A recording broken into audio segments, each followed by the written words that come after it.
We Were Made for These Times, written by Clarissa, Pinkola, Estes. My friends, do not lose heart.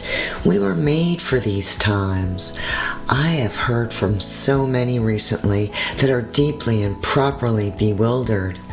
They are concerned about the state of affairs in our world now. Ours is a time of almost daily astonishment and often righteous rage over the latest degradations of what matters most to civilized, visionary people. You are right in your assessments. The luster and hubris some have aspired to while endorsing acts so heinous against children, elders, everyday people, the poor, the unguarded, the helpless, is breathtaking. Yet, I urge you, ask you, gentle you, to please not spend your spirit dry by bewildering these difficult times. Especially do not lose hope, most particularly because the fact is that we were made for these times. Yes, for years we have been learning, practicing, been in training for, and just waiting to meet on this exact plane of engagement. I grew up on the Great Lakes and recognize a seaworthy vessel when I see one. Regarding awakened souls, there have never been more able vessels in the waters than there are right now across the world. And they are fully provisioned and able to signal one another as never before in the history of humankind. Look over the prow. There are millions of boats of righteous souls on the waters with you. Even though your veneers may shiver from every wave in this stormy roll, I assure you that the long timbers composing your prow and rudder come from a greater forest. That long-grained lumber is known to withstand storms, to hold together, to hold its own, and to advance regardless. In any dark time, there's a tendency to veer towards fainting over how much is wrong or unmended in the world. Do not focus on that. There is a tendency, too, to fall into being weakened by dwelling on what is outside your reach, by what cannot yet be. Do not focus there. That is spending the wind without raising the sails.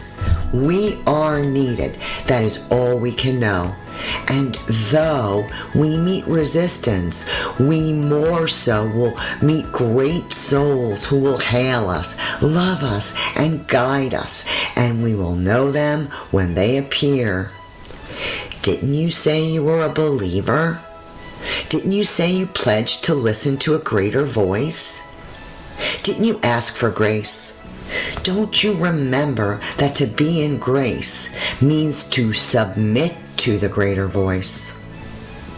Ours is not the task of fixing the entire world all at once, but by stretching out to mend the part of the world that is within our reach. Any small, calm thing that one soul can do to help another soul, to assist some portion of this poor suffering world, will help immensely. It is not given to us to know which acts or by whom will cause the critical mass to tip towards an enduring good. What is needed for dramatic change is an accumulation of acts. Adding to, adding more, continuing. We know that it does not take everyone on earth to bring justice and peace, but only a small, determined group who will not give up during the first, second, or 100th gale.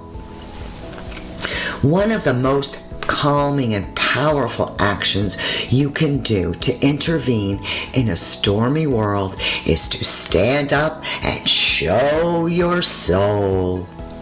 Souls on deck shine like gold in dark times. The light of the soul throws sparks, can send up flares, build signal fires, causes proper matter to catch fire. To display the lantern of soul in shadowy times like these, to be fierce and to show mercy towards others, both are acts of immense bravery and greatest necessity. Struggling souls catch light from other souls who are fully lit and willing to show it.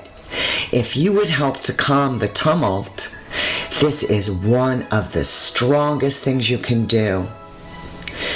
There will always be times when you feel discouraged. I too have felt despair many times in my life. But I do not keep a chair for it. I will not entertain it. It is not allowed to eat from my plate. The reason is this.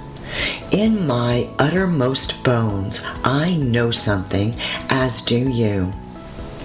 It is that there can be no despair when you remember why you came to earth, who you serve, and who sent you here. The good words we say and the good deeds we do are not ours. They are the words and deeds of the one who brought us here. In that spirit, I hope you will write this on your wall. When a great ship is in harbor and moored, it is safe. There can be no doubt. But that is not what great ships are built for. Thank you so much, Clarissa Pinkola Estes.